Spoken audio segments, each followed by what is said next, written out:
Hello विद्यार्थी मित्रों, आजना video lecture में आपणे प्रत्यावर्ती प्रवाह चैप्टर नंबर 7 में चैप्टरनो छेल्लो टॉपिक आपणे ध्यान में लेवाना छीए, जे छे ट्रांसफॉर्मर। एकदम सहेलो, खूब ज सरल एवो अगत्यनो टॉपिक। शुं छे तेनुं नाम? ट्रांसफॉर्मर। ट्रांसफॉर्मर नामनी साथे तमने मूवी याद आवतुं हशे, पण एने अने आने कंई लेवा देवा नथी। ए हूँ तमने जरा खास चोखवट करी राखुं। पहला ट्रांसफॉर्मरनो उपयोग क्यां थाय, एनुं काम शुं छे, कया सिद्धांत पर ए कार्य करे छे, ए बधी ज चर्चा आपणे आ टॉपिकमां ध्यानमां लेवाना छीए। क्यां क्यां उपयोगमां लेवाय, शुं काम छे, एनी रचना, एनी कार्यपद्धति। सौथी पहला तो ट्रांसफॉर्मर શું કરે છે, ક્યાં ઉપયોગમાં લેવાય છે? તો કે ટ્રાન્સફોર્મર મિત્રો એવું ઉપકરણ છે કે જે એસી વોલ્ટેજ આપણે રોજિંદા જીવનમાં ઉપયોગમાં લઈએ છીએ એમાં વધારો ઘટાડો કરીને આપણને આપે છે। એટલે કે સમજાયું નહીં? પ્રશ્ન તમારો એવો હશે। કહેવાનો અર્થ એવો છે કે ટ્રાન્સફોર્મર એક એવું ઉપકરણ છે કે જેને આપવામાં આવેલા ઇનપુટ વોલ્ટેજમાં એ વધારો પણ કરે છે અને ઘટાડો પણ કરી શકે, જેવી તમારી ઈચ્છા હોય એ પ્રમાણે ફેરફાર કરીને આપી શકે છે। એટલે કે વોલ્ટેજમાં વધારો ઘટાડો કરતું ઉપકરણ એટલે કે ટ્રાન્સફોર્મર। ફરી એક વખત, માત્ર શેમાં? મેં નથી પાવર કીધું, નથી પ્રવાહ કીધું, શેમાં વધારો ઘટાડો કરીને આપણને આપે છે? વોલ્ટેજમાં। તો ખાસ લખી રાખવું નોંધ સ્વરૂપે। જે પણ મુદ્દાઓ અગત્યના છે આપણે નોંધતા જઈએ છીએ, બરાબર છે? તો ચાલો, સૌથી પહેલા ટ્રાન્સફોર્મરનું કામ શું છે? તો કે ટ્રાન્સફોર્મર વોલ્ટેજમાં વધારો ઘટાડો કરતું ઉપકરણ છે। ફરી એક વખત, શેમાં? માત્ર અને માત્ર શેમાં? વોલ્ટેજમાં વધારો ઘટાડો કરતું ઉપકરણ છે। વોલ્ટેજમાં વધારો અથવા તો ઘટાડો કરીને આપી શકે છે। નીચા વોલ્ટેજ હોય તો ઊંચા આપે અને ઊંચા વોલ્ટેજને એ નીચા વોલ્ટેજમાં રૂપાંતરિત કરે છે। તો લખી રાખીએ આપણી યાદગીરી માટે, નીચા વોલ્ટેજને ઊંચા વોલ્ટેજ બનાવે તથા ઊંચા વોલ્ટેજ હોય તો તેને નીચા કરે। વોલ્ટેજ છે તો અહીંયા વી વડે સંજ્ઞા લખી રાખું છું। નીચા વોલ્ટેજને ઊંચા કરે અને ઊંચા વોલ્ટેજમાં ઘટાડો કરે છે। ટ્રાન્સફોર્મર માત્ર વોલ્ટેજમાં વધારો ઘટાડો કરી શકે છે। તો આપણને એવું થાય, જે ટ્રાન્સફોર્મરની મદદથી નીચા વોલ્ટેજના બદલે આપણે ઊંચા વોલ્ટેજ મેળવી શકીએ એને શું કહેવાય? તો કે એને કહેવાય મિત્રો સ્ટેપ અપ ટ્રાન્સફોર્મર। શું કહેવાય? Step up. જુઓ, પગથિયા જેવું, નીચલા સ્ટેપથી ઉપરના સ્ટેપ પર જાઓ તો સ્ટેપ અપ, ઉપર ગયા આપણે। જો ઉપરના સ્ટેપથી નીચલા સ્ટેપ પર આવો તો સ્ટેપ ડાઉન। તો એ જ રીતે નામ, જે ટ્રાન્સફોર્મરની મદદથી વોલ્ટેજમાં વધારો કરી શકાય એને સ્ટેપ અપ ટ્રાન્સફોર્મર કહેવાય, અને જે ટ્રાન્સફોર્મરની મદદથી વોલ્ટેજમાં ઘટાડો કરી શકાય તેને સ્ટેપ ડાઉન ટ્રાન્સફોર્મર કહેવાય। જો સાદી ભાષામાં એક સ્ટેપ પણ હું દર્શાવું, આ નીચા વોલ્ટેજ અને એને બનાવે છે ઊંચા, તો આ ટ્રાન્સફોર્મરને શું કહેવાય? Step up transformer. જો કામ પરથી જ નામ એકદમ સરળ, આ સ્ટેપ અપ ટ્રાન્સફોર્મર નીચા વોલ્ટેજને ઊંચા બનાવે છે। આ શું કરે છે? તો કે ઊંચા વોલ્ટેજ હોય એને શું કરે છે? નીચા લાવે છે। તો આને કહેવાય સ્ટેપ ડાઉન ટ્રાન્સફોર્મર। શું કહેવાય એને? Step down transformer. આ છે બંનેનો ફરક, એકદમ સરળ યાદ રાખવું। આ સ્ટેપ અપ જે નીચા વોલ્ટેજને ઊંચા વોલ્ટેજમાં ફેરફાર કરીને આપે, જે ઊંચા વોલ્ટેજને નીચા કરીને આપે તેને કહેવાય સ્ટેપ ડાઉન ટ્રાન્સફોર્મર। તો આ તો વાત થઈ કે ટ્રાન્સફોર્મરનું કાર્ય વોલ્ટેજમાં વધારો ઘટાડો કરવાનું છે। એવું ઉપકરણ કે જે નીચા વોલ્ટેજને ઊંચા કરીને આપે ને ઊંચા હોય તો નીચા કરીને આપે। પણ કયા સિદ્ધાંત પર, કઈ રીતે આ વધારો ઘટાડો થાય છે? તો ખાસ ટ્રાન્સફોર્મરનો સિદ્ધાંત યાદ રાખો। ટ્રાન્સફોર્મર મિત્રો અન્યોન્ય પ્રેરણના સિદ્ધાંત પર કાર્યરત છે। અન્યોન્ય પ્રેરણ, આવું કંઈક તમે સાંભળી લીધું, આના વિશે તમે આગળ ભણી ગયા। હા, વિદ્યુત ચુંબકીય પ્રેરણવાળા ચેપ્ટરમાં અન્યોન્ય પ્રેરણ, તમને ખ્યાલ હોય તો ત્યાં બે ગૂંચળા ધ્યાનમાં લેતા હતા। એક ગૂંચળામાંથી વહેતા પ્રવાહમાં ફેરફાર કરતા ઉદ્ભવતા ચુંબકીય ક્ષેત્રની ક્ષેત્રરેખાઓ બીજા ગૂંચળા સાથે સંકળાતી હતી અને એની સાથે સંકળાયેલા ફ્લક્સમાં ફેરફાર થવાથી બીજા ગૂંચળામાં પ્રવાહ પ્રેરિત થતો હતો, ઈએમએફ પ્રેરિત થતું હતું. તો એ જ સિદ્ધાંત પર અહીંયા ટ્રાન્સફોર્મર કાર્યરત છે. તેનો સિદ્ધાંત લખી રાખે કે ટ્રાન્સફોર્મર અન્યોન્ય પ્રેરણના સિદ્ધાંત પર કાર્યરત છે. કયા સિદ્ધાંત પર કાર્યરત છે? અન્યોન્ય પ્રેરણાના સિદ્ધાંત પર ટ્રાન્સફોર્મર કાર્યરત છે. આ બાબત ખાસ તમને યાદ હોવી જોઈએ. સિદ્ધાંત ટ્રાન્સફોર્મરનો અન્યોન્ય પ્રેરણાના સિદ્ધાંત પર ટ્રાન્સફોર્મર કાર્યરત છે કે જેમાં બે ગૂંચળા હોય. તો એનો અર્થ એવો થયો કે અહીંયા ટ્રાન્સફોર્મરમાં પણ બે ગૂંચળા હશે ને? તો હા, એક્ઝેક્ટ. અહીંયા પણ ટ્રાન્સફોર્મરમાં પણ અન્યોન્ય પ્રેરણની જેમ જ બે ગૂંચળા છે, જેમાં એક ગૂંચળામાં આપણે ઇનપુટ વોલ્ટેજ આપીશું જેને વધારો અથવા તો ઘટાડો કરવો છે, અને બીજા ગૂંચળાના બે છેડા વચ્ચે આપણને વધારેલો અથવા તો ઘટાડેલો આઉટપુટ વોલ્ટેજ આપણને મળશે. તો હવે તેની રચના તરફ આપણે આગળ વધીએ. તો આગળ હવે તેની રચના કે ટ્રાન્સફોર્મરમાં કઈ રીતની ગોઠવણી હોય, કેવા કેવા ગૂંચળા હોય, ક્યાં જોડેલા હોય, અને પછી તેની કાર્ય પદ્ધતિ વિશે ધ્યાનમાં લઈશું કે કઈ રીતે એ કાર્ય કરે છે. તો ટ્રાન્સફોર્મરની રચના ધ્યાનમાં લઈએ તો મેં હમણાં તમને કીધું કેટલા ગૂંચળા છે, અન્યોન્ય પ્રેરણના સિદ્ધાંત પર કાર્યરત છે. તો કેટલા ગૂંચળા હોય? બે. એકબીજાથી અલગ કરેલા હોય બંને ગૂંચળા, એટલે એકબીજાના કોન્ટેક્ટમાં ના હોય. હા, હોય નજીક નજીક જ વીંટાળેલા, પરંતુ એકબીજાને ભૌતિક સંપર્કમાં હોતા નથી, અડકેલા 100% હોતા નથી. તો ખાસ નોંધી રાખીએ કે એકબીજાથી અલગ કરેલ બે ગૂંચળાનું જોડકું હોય છે. કોની રચનામાં? ટ્રાન્સફોર્મરની રચનામાં. તો લખતા જઈએ. એકબીજાથી અલગ કરેલ બે ગૂંચળાનું જોડકું હોય છે. બે ગૂંચળાનું જોડકું. જે બે ગૂંચળા હોય બેમાંથી એક ગૂંચળાને કહેવામાં આવે છે પ્રાઇમરી અને બીજા ગૂંચળાને કહેવામાં આવે છે સેકન્ડરી. તો એ પણ લખી રાખીએ. બે પૈકી એક ગૂંચળાને પ્રાઇમરી અથવા તો એને બીજું પ્રાથમિક એમ પણ કહેવાતું હોય. પ્રાથમિક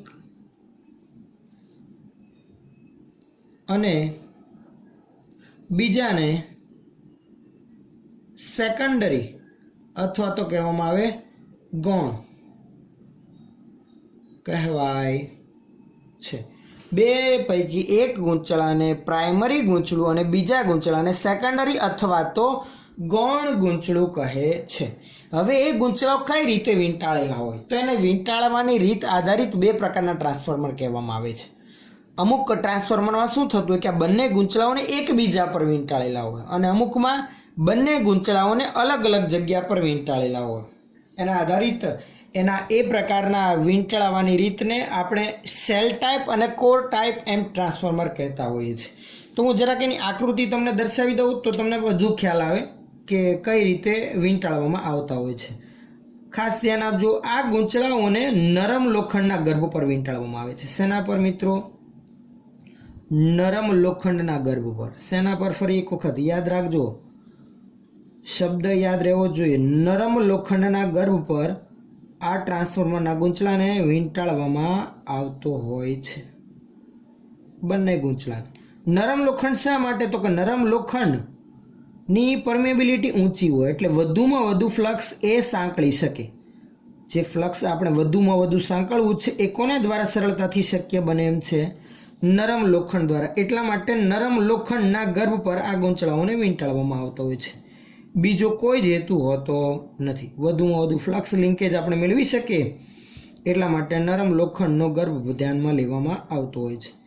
તો એમાંનું આ એક પ્રકારનું જોડાણ આપણે ધ્યાનમાં લઈએ છીએ. આ છે સેલ ટાઈપ. તમે જોશો તો આ એક બારી જેવી રચના તમને દેખાય છે. આમાં આ નરમ લોખંડનો ગર્ભ ભાગ, જે હું આ લાઈન કરું છું ને તે,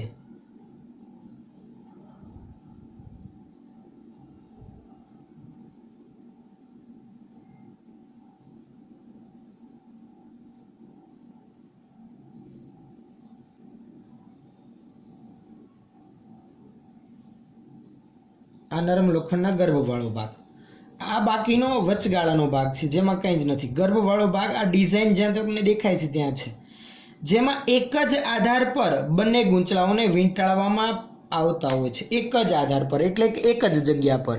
કઈ રીતે? તો ચાલો એના માટે આપણે ખાસ ધ્યાનમાં લઈએ કે એક ધારો કે આ ગૂંચળું છે,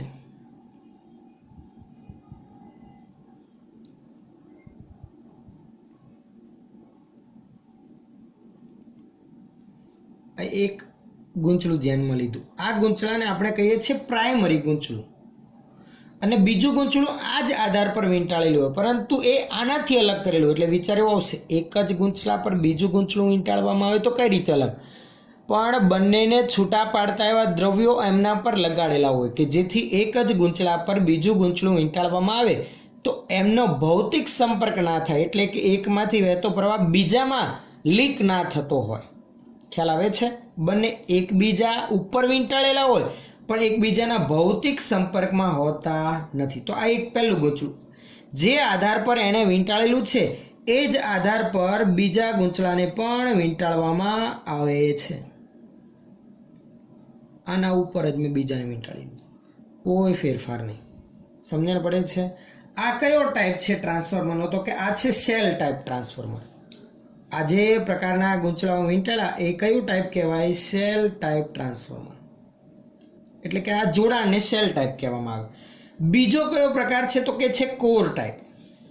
એની પણ હું તમને જરાક આકૃતિ દર્શાવી દઉં તો તમને વધુ ખ્યાલ આવે. જુઓ, હવે આપણે ધ્યાનમાં લેવા જઈએ છીએ નરમ લોખંડનો જ ગર્ભ કે જેમાં આપણે બે ગૂંચળાઓ વીંટાળવાના છે, પરંતુ એક જ આધાર પર નહીં, જુદી જુદી જગ્યા પર જુદા જુદા સ્થાનોએ બે ગૂંચળાઓ આપણે વીંટાળીશું. એકના ઉપર બીજું જે સેલ ટાઈપમાં હતું એના કરતાં અલગ. આ કોર ટાઈપ ટ્રાન્સફોર્મર ધ્યાનમાં લીધું, એટલે કે એનું જોડાણ આપણે ધ્યાનમાં લઈએ છીએ, કે એની ગોઠવણી ધ્યાનમાં લઈએ છીએ. સમજો બરાબર? હા ને? આમાં બે અલગ અલગ આધાર ઉપર આ બંને ગૂંચળાઓને વીંટાળવાના છે. પ્રાઇમરી ગૂંચળું આપણે આ બાજુ વીંટાળીએ,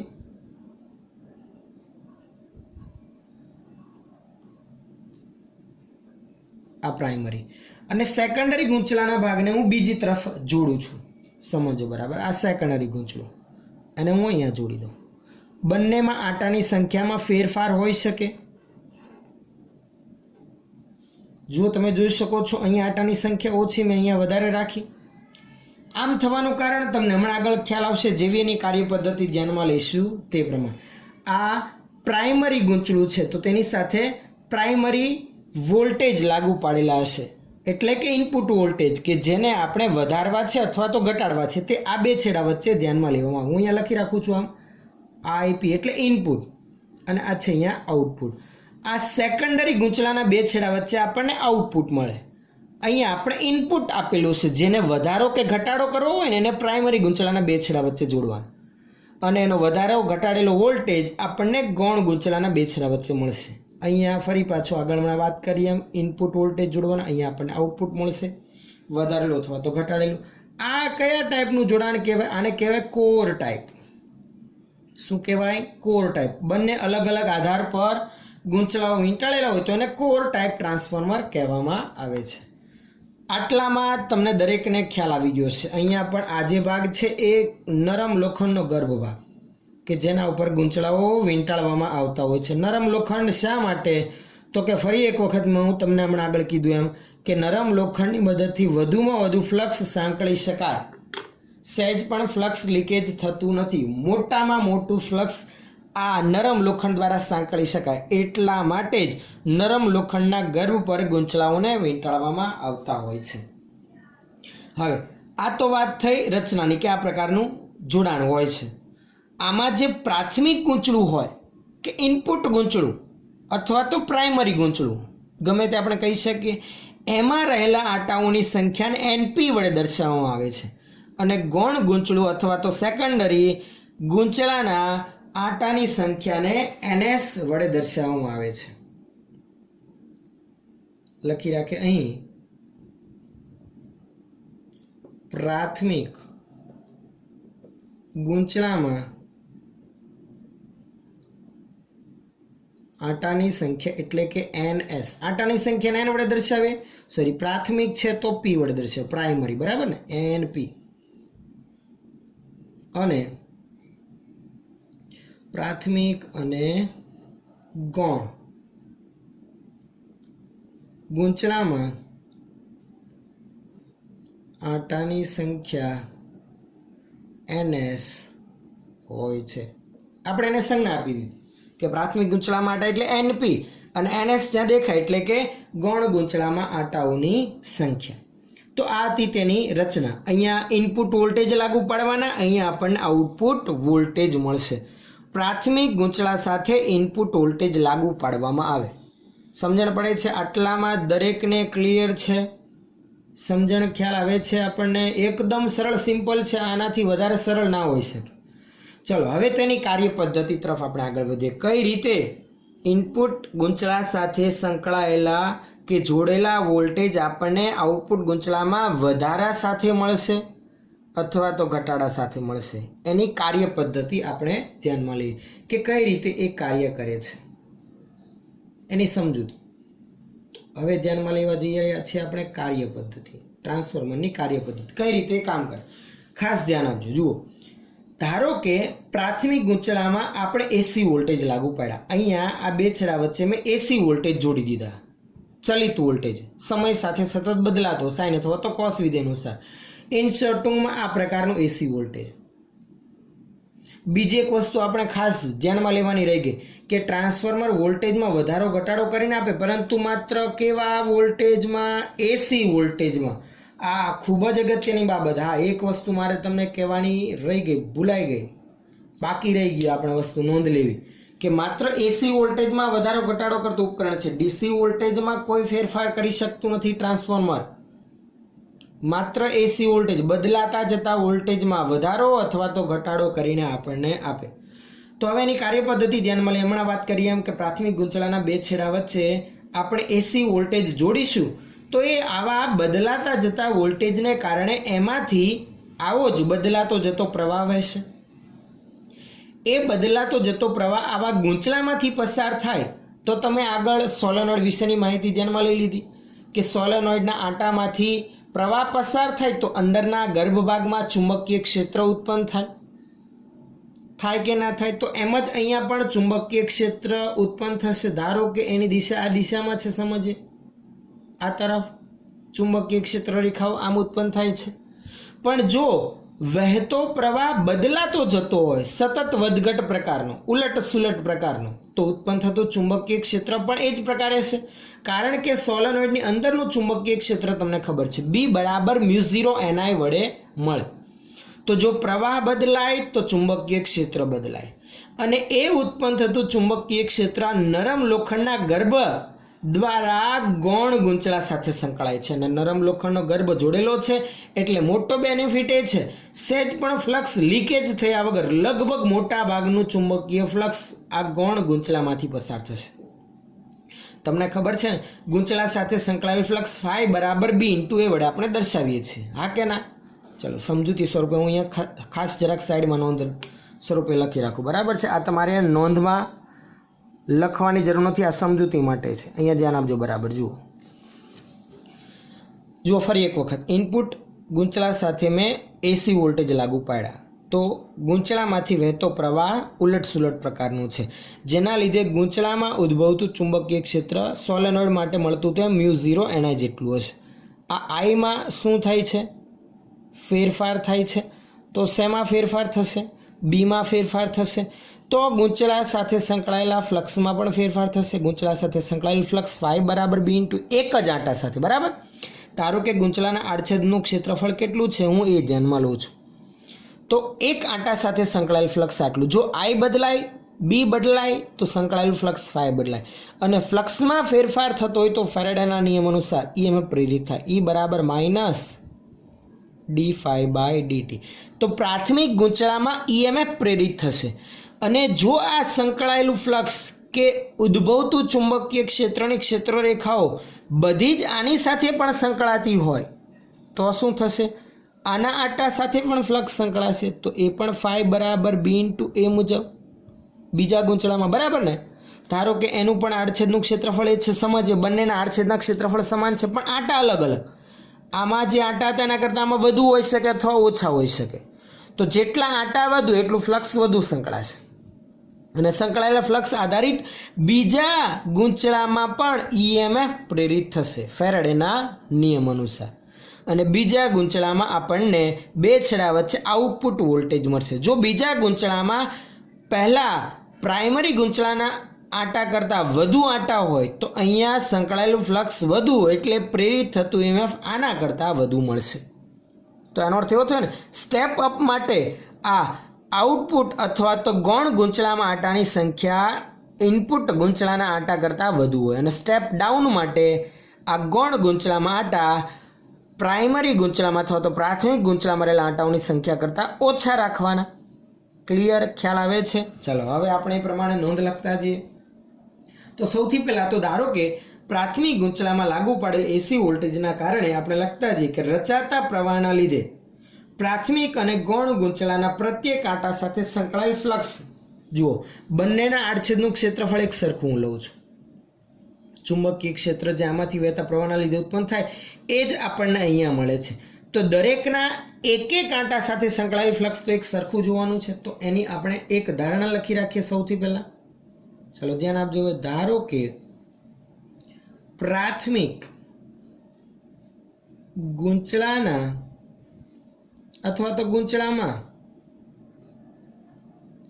લાગુ પાડેલ એસી વોલ્ટેજના કારણે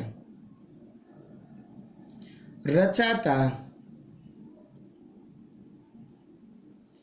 પ્રવાહના લીધે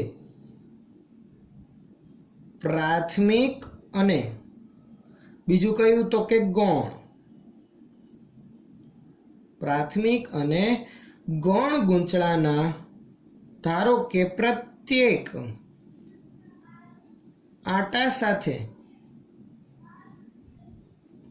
સંકળાયેલ પ્રાથમિક અને ગૌણ ગૂંચળાના પ્રત્યેક આંટા સાથે સંકળાયેલ ફ્લક્સ કેટલું છે?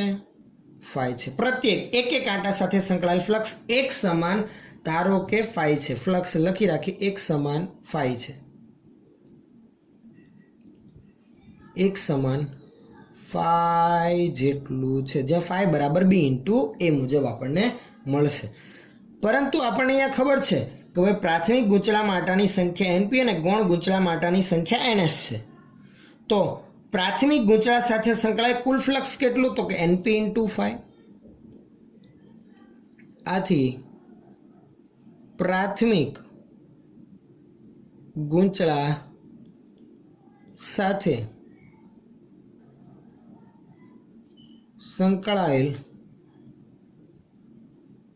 કુલ ફ્લક્સ ફાઈ પી બરાબર એનપી ઇન્ટુ ફાઈ તથા ગૌણ ગૂંચળા સાથે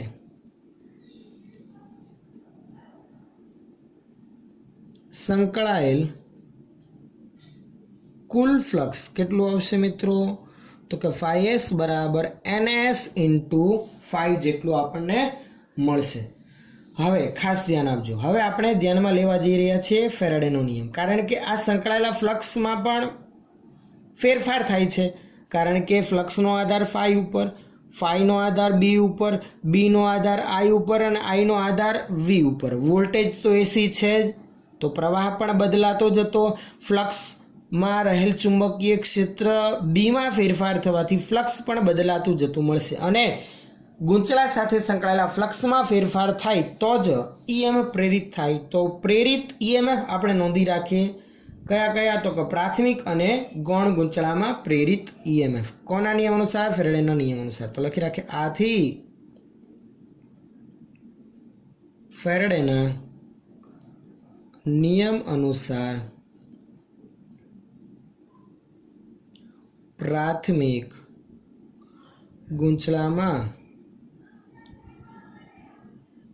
પ્રેરિત ઈએમએફ આમ લખાય આપણે ઈપી બરાબર minus D phi by DT,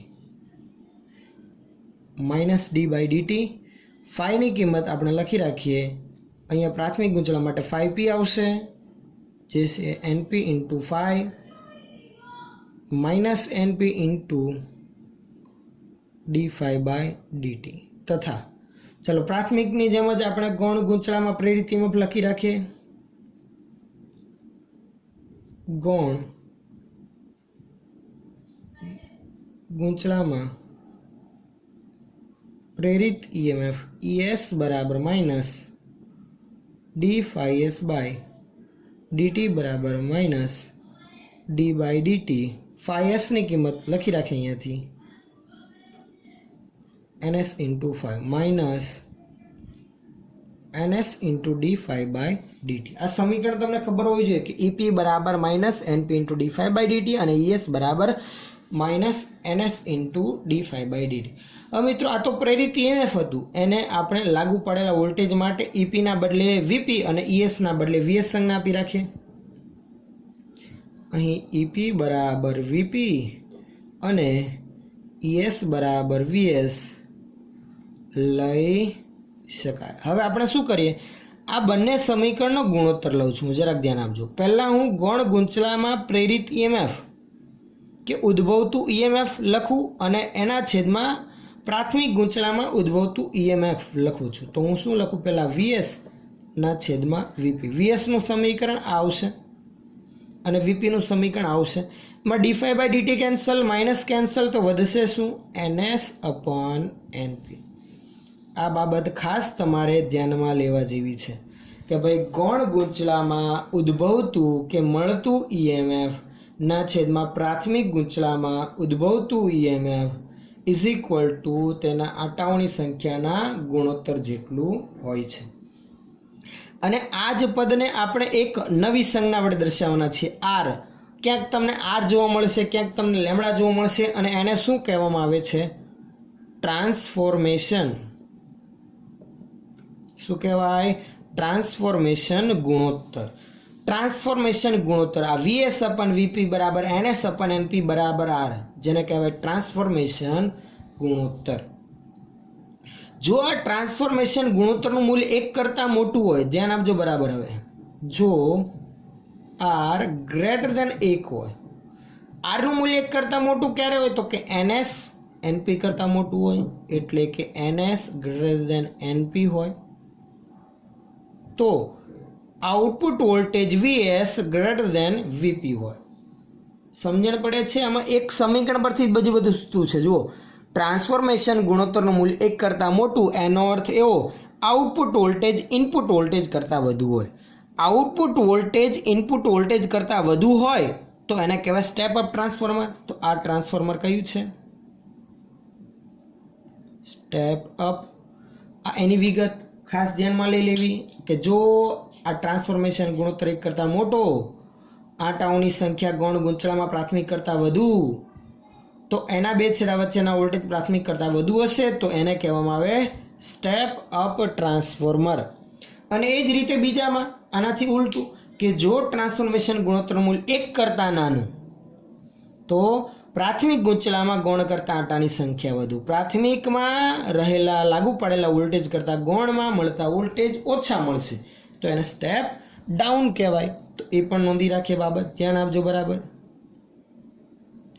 जो R लेस देन 1 होय तो आनो अर्थ एवो थयो NP greater than NS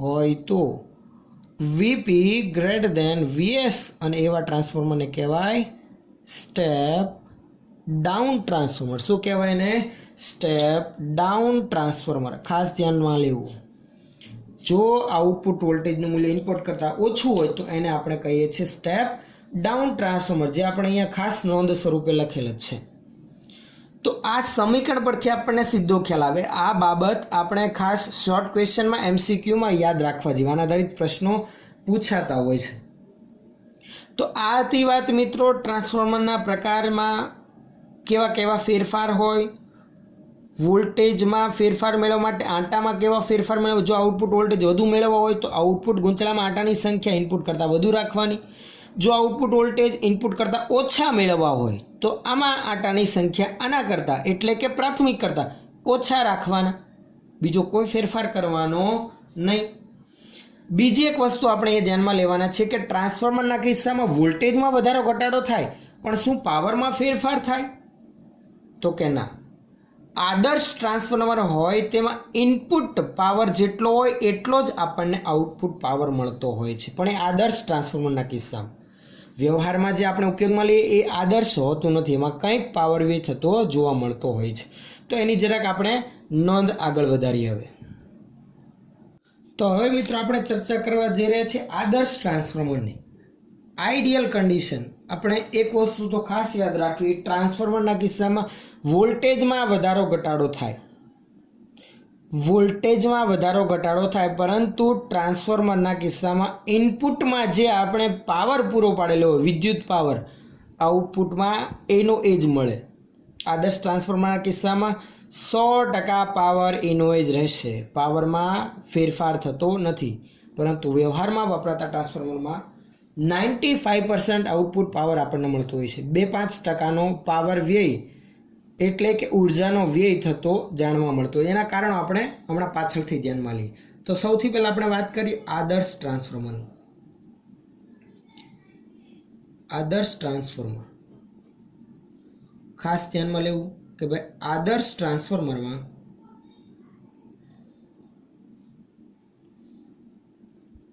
power વ્યય કેટલો હોય? 0 હોય. આદર્શ આઈડિયલ કન્ડિશન છે, વાસ્તવમાં આવું નથી. એમાં થોડુંક પાવર વ્યય થતો હોય છે. એની પાછળના કારણો હમણાં આપણે ચર્ચા ધ્યાનમાં લઈએ. પાવર વ્યય 0 હોય એટલે કે ઇનપુટ પાવર બરાબર જ આપણને શું મળે? Output power. એમાં કોઈ જ ઘટાડો થતો નથી. પાવરનું સમીકરણ શું હતું કે ઇનપુટ પાવર એટલે કે પી વડે દર્શાવી, પ્રાઇમરીમાં લાગુ પડેલ પાવર, અને PS વડે દર્શાવવું એ સેકન્ડરીમાં મળતો આપણને પાવર. પાવરનું સમીકરણ P બરાબર VI, તો VP IP, અહીંયા VS IS થશે ને. હવે જરાક ધ્યાન આપજો ને, સેકન્ડરીના વોલ્ટેજના છેદમાં પ્રાઇમરીના વોલ્ટેજ લખું છું, એટલે આ રીતે IP ના છેદમાં હું IS લાવું બરાબર VS ના છેદમાં VP. પરંતુ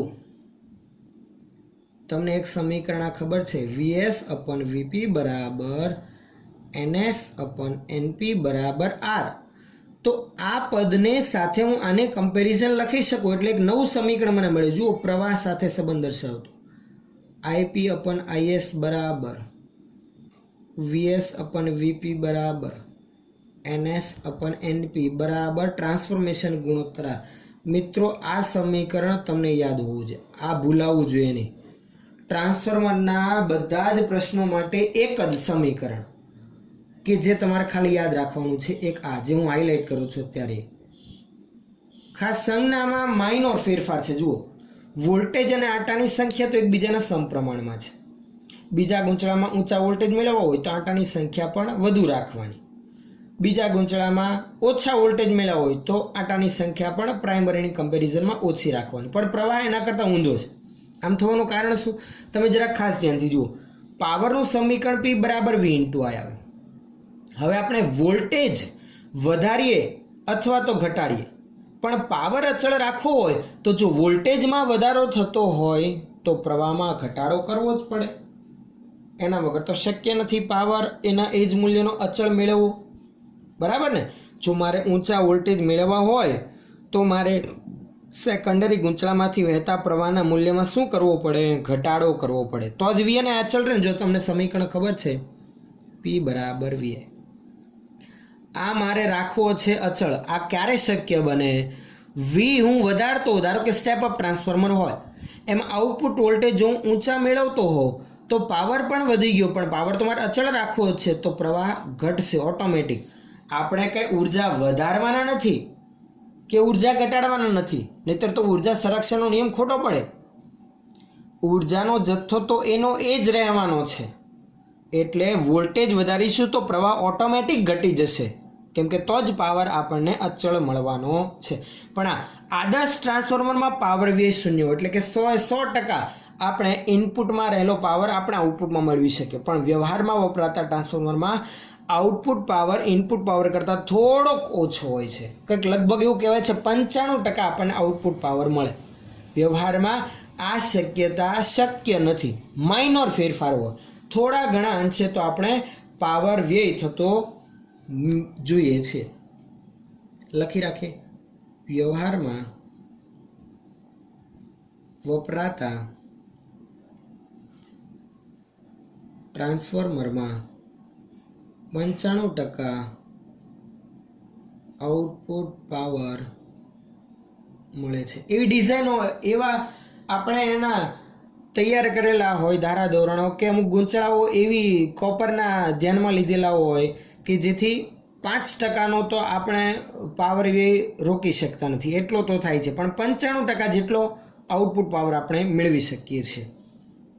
તો વ્યવહારમાં વપરાતા ટ્રાન્સફોર્મર માટે જ્યારે આમાં તો આદર્શ ટ્રાન્સફોર્મર પાવર વેચશું ને એટલે 100% આઉટપુટ પાવર આપણને મળે. પણ આ માત્ર આદર્શ ટ્રાન્સફોર્મરના કિસ્સામાં, ખાસ તમારે બાબત ધ્યાનમાં લેવી. તો આ હતી વાત ટ્રાન્સફોર્મરની.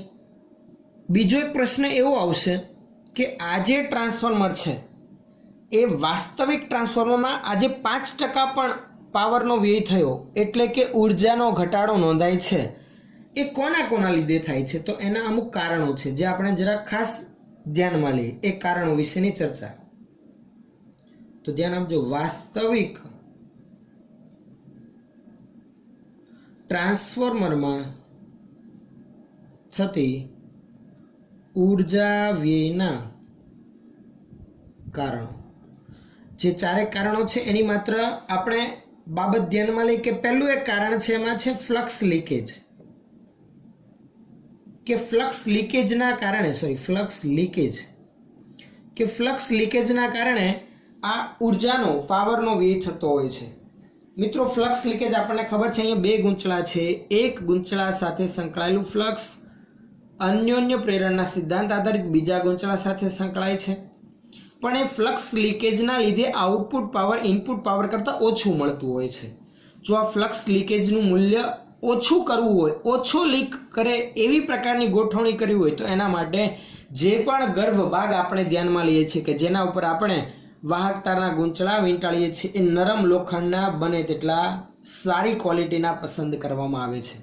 એટલે ઊંચી પરમિએબિલિટી ધરાવતા હોય એવા નરમ લોખંડના આધાર પર વાહક તારના ગૂંચળાને વીંટાળીને ફ્લક્સ લીકેજ ઘટાડી શકાય. અને એના માટે બને એટલો પ્રયત્ન એવો કરવામાં આવતો હોય છે કે આ રીતે જુદા જુદા આધાર પર વીંટાળવાના બદલે એક જ આધાર પર વીંટાળવામાં આવે અને નરમ લોખંડના ગર્ભ પર, કે જેથી વધુમાં વધુ ફ્લક્સ જે ઇનપુટ ગૂંચળા સાથે સંકળાતું હતું લગભગ બધું જ આઉટપુટ ગૂંચળા સાથે સાંકળી શકીએ અને ફ્લક્સ લીકેજમાં ઘટાડો કરી શકીએ અને આઉટપુટ પાવર બને એટલો વધુમાં વધુ મેળવી શકીએ. તો આ જે ફ્લક્સ લીકેજ છે એ આ રીતે ઘટાડી શકાય અને આપણે એની કાર્યક્ષમતામાં આઉટપુટ પાવરમાં વધારો કરી શકીએ. બીજું એક કારણ છે વાઇન્ડિંગનો અવરોધ.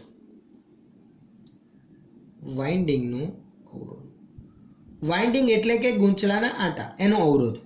આપણે જે વાહક તારનું ગૂંચળું વીંટાળીએ છીએ એનો પણ કંઈક તો અવરોધ હશે જ, એનો અવરોધ તો શૂન્ય હોવાનું નથી, જેના લીધે ઉર્જાનો વ્યય થાય છે. હવે એના સોલ્યુશન માટે આપણે એવું કરી શકીએ, એકદમ ઓછો અવરોધ ધરાવતો એવું વાહક તારનો ગૂંચળું ધ્યાનમાં લઈએ કે જેના લીધે ઉર્જાના વ્યયમાં શું કરી શકાય? ઘટાડો કરી શકાય.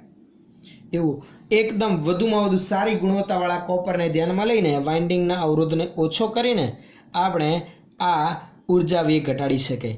કારણ કે આ અવરોધનો આધાર કોના ઉપર છે? તો કે અવરોધ એ લંબાઈના સમપ્રમાણમાં આડછેદના ક્ષેત્રફળના વ્યસ્ત પ્રમાણમાં. એટલે આપણે એમ કહીએ જાડા આડછેદનું ક્ષેત્રફળ ધરાવતો એટલે કે મોટું આડછેદનું ક્ષેત્રફળ ધરાવતો અથવા તો જાડાઈ પ્રમાણમાં વધુ હોય એવો તાર ઉપયોગમાં લઈએ તો આ કારણે વાઇન્ડિંગનો અવરોધ ઘટાડી શકાય અને આપણે વધુમાં વધુ આઉટપુટ પાવર મેળવી શકીએ. બે પછી આગળ ત્રીજું કારણ છે એડી પ્રવાહ, જેના વિશેની માહિતી તમે આગળ ધ્યાનમાં લઈ લીધી વિદ્યુત ચુંબકીય પ્રેરણમાં. એડી પ્રવાહ એ ચુંબકીય ક્ષેત્ર, બદલાતા જતા ચુંબકીય ક્ષેત્રમાં ઉદ્ભવતા ઘૂમરી આકારના પ્રવાહો છે અને અહીંયા બદલાતું જતું ચુંબકીય ક્ષેત્ર ઉત્પન્ન થાય છે કારણ કે એસી વોલ્ટેજ લાગુ પાડેલા છે. તો એ નરમ લોખંડના ગર્ભમાં જે આ એડી પ્રવાહ ઉત્પન્ન થાય છે તે ગર્ભભાગને ગરમ કરે છે અને ઉષ્મા ઉર્જા સ્વરૂપે થોડોક ઉર્જાનો વ્યય થાય છે. એને અટકાવવા માટે આપણે એક પ્રયુક્તિ ધ્યાનમાં લઈ શકીએ કે જે નરમ લોખંડનો ગર્ભ ધ્યાનમાં લઈએ છીએ એ કંઈક કાપેલું ડિઝાઇનવાળો ધ્યાનમાં લઈએ, ખાંચાવાળી પટ્ટી ધ્યાનમાં લઈએ કે જેથી આ એડી પ્રવાહમાં ઘટાડો કરી શકાય અને આઉટપુટ પાવર વધુમાં વધુ મેળવી શકાય. અને છેલ્લી છે હિસ્ટેરિસિસ.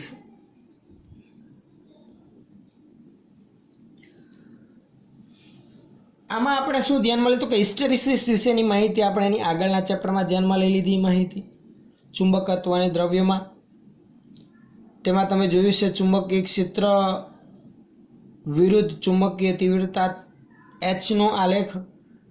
તેમાં નરમ લોખંડનો ઉપયોગ આપણે વિદ્યુત ચુંબકો બનાવવા માટે ઉપયોગમાં લેતા હતા, જ્યારે કાયમી ચુંબક બનાવવા માટે આપણે એવા દ્રવ્યો ધ્યાનમાં લેતા હતા કે જેમાં ચુંબકીય ક્ષેત્ર દૂર કરતાં તેનું ચુંબકત્વ ઓછું થતું ન હોય. તો હિસ્ટેરિસિસ જેમની વધુ હોય એવા દ્રવ્યનો ઉપયોગ કરીને આ આપણે પાવર વ્યયના મૂલ્યમાં શું કરી શકીએ? ઘટાડો કરી શકીએ છીએ. આ ઉપરાંત મિત્રો આપણે અહીંયા વાત કરીએ કે જે આપણે ટ્રાન્સફોર્મરના કિસ્સામાં સ્ટેપ અને સ્ટેપ ડાઉન ટ્રાન્સફોર્મર ધ્યાનમાં લીધા, એની વિદ્યુત પરિપથની સંજ્ઞા કેવી હોય? એક બાબત એ પણ ખાસ ધ્યાનમાં લઈએ જે મારે તમને કહેવાની રહી ગઈ, વિદ્યુત પરિપથની સંજ્ઞા. ચલો હું તમને પહેલાં તો સંજ્ઞા દોરી દઉં, પછી તમે સીધો આન્સર આપી શકશો. ચાલો ધારો કે આવી મેં એક સંજ્ઞા ધ્યાનમાં લીધેલી છે.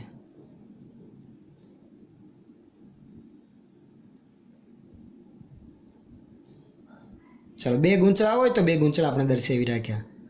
આ ઇનપુટ અને આ આઉટપુટ. આ કયું ટ્રાન્સફોર્મર છે વિચારો તો સીધું જોઈ શકાય. જો ઇનપુટ કરતાં આઉટપુટમાં આટા વધુ, વોલ્ટેજ વધુ, તો આ સ્ટેપ ડાઉન કે સ્ટેપ અપ. આટા આઉટપુટમાં વધુ છે તો આ છે સ્ટેપ અપ ટ્રાન્સફોર્મરની સંજ્ઞા, વિદ્યુત પરિપથ સંજ્ઞા. વચ્ચેની બે ઊભી લાઈન એવી માહિતી આપે છે કે આ બંને એકબીજાથી અલગ પાડેલા હોય છે.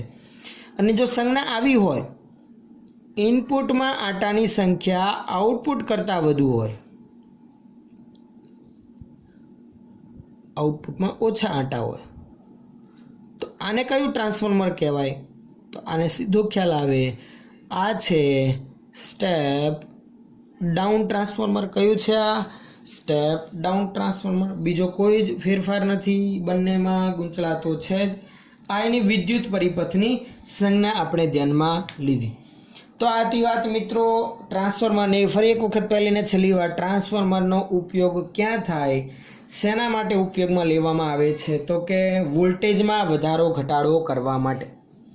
તો મિત્રો આપણને એવું થશે કે આપણા ઘરમાં આવતા વોલ્ટેજ તો 230 છે, જ્યારે જ્યાં પાવર સ્ટેશનમાંથી વિદ્યુત ઉર્જા કે પાવર ઉત્પન્ન કરવામાં આવે છે એ વોલ્ટેજનું મૂલ્ય તો આના કરતાં ઘણું ઊંચું હોય છે. કારણ કે દૂરના અંતરેથી આપણા ઘર સુધી જે વિદ્યુત ઉર્જા પહોંચાડવામાં આવે એ ઊંચા વોલ્ટેજે ટ્રાન્સફર થતી હોય. કારણ કે ઊંચા વોલ્ટેજે ટ્રાન્સફર કરવામાં આવે ને તો પ્રવાહ ઓછો રાખીને આપણે એને ટ્રાન્સફર કરી શકીએ. ઊંચા વોલ્ટેજે નીચા પ્રવાહે ટ્રાન્સફર કરીએ તો વિદ્યુત ઉર્જાનો વ્યય પણ ઓછો થાય. તો આપણે એવું થશે, આપણા ઘર પાસે તો ઊંચા વોલ્ટેજ આવતો હોય તો 240 કઈ રીતે થાય? તો આપણા સોસાયટીના કે રહેઠાણના નજીકના વિસ્તારમાં તમે ઘણી બધી વખત અમુક મોટા મોટા ટ્રાન્સફોર્મર જોયેલા હશે કે જેની પર ડેન્જરની નિશાની મારેલી હોય છે. એ શું હોય? ટ્રાન્સફોર્મર હોય જે ઊંચા આવતા વોલ્ટેજમાં ઘટાડો કરીને આપણને પ્રોવાઈડ કરવામાં આવતા હોય છે, જે સ્ટેપ ડાઉન ટ્રાન્સફોર્મર. તો સ્ટેપ અપ ક્યાં વપરાય? તો જ્યાં વિદ્યુત ઉર્જા ઉત્પન્ન થાય ને પાવર સ્ટેશને, એના વોલ્ટેજમાં વધારો કરવા માટે એ પાવર સ્ટેશન પાસે સ્ટેપ અપ વપરાય અને આપણા ઘર નજીક એ વોલ્ટેજને ડાઉન કરીને આપણે અલગ અલગ વિદ્યુત ઉપકરણોનો ઉપયોગમાં લેવા માટે સ્ટેપ ડાઉન ટ્રાન્સફોર્મરની મદદથી વોલ્ટેજને ડાઉન કરીએ છીએ. તો આ રીતે દૂરના અંતરેથી આવતા ઊંચા વોલ્ટેજને આપણે ઉપયોગમાં લેવા માટે સ્ટેપ ડાઉનની મદદથી વોલ્ટેજમાં ઘટાડો કરીને પછી આપણે આપણા વિદ્યુત ઉપકરણોને કાર્યરત કરીએ છીએ. તો આ હતી વાત ટ્રાન્સફોર્મરની. અહીંયા આપણા ચેપ્ટરના થિયરીના બધા ટોપિક મિત્રો પૂરા થાય છે. હવે આપણે જે સ્વાધ્યાયના 3 એક્ઝામ્પલ બાકી છે એ આપણે 3 એક્સરસાઇઝના દાખલા જે બાકી છે એ આપણે નેક્સ્ટ વિડિયો લેક્ચરમાં ધ્યાનમાં લઈશું.